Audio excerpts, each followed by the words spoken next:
کوئی شخص روزی اپنی لیاقت اور طاقت سے حاصل نہیں کرتا۔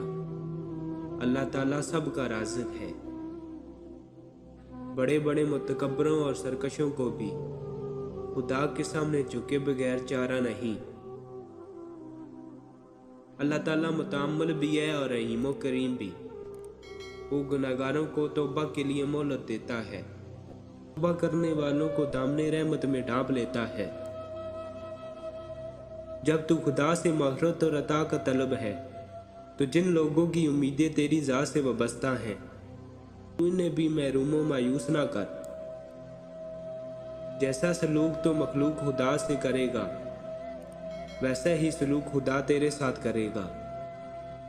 حقیقی بڑا تو وہ ہے جو اپنے ہر چھوٹے کو پہچانتا ہو اور اس کی ضروریات کا خیال رکھتا ہو۔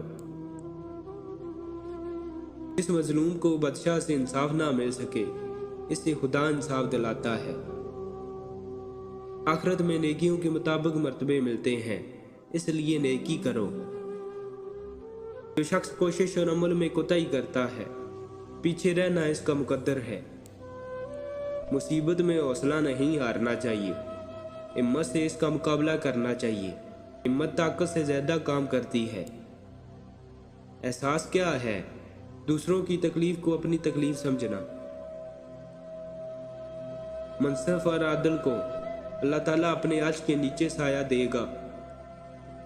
آدمی وہ ہے جس کی ذات سے دوسروں کو فائدہ پہنچے، ورنہ پتھر ہے۔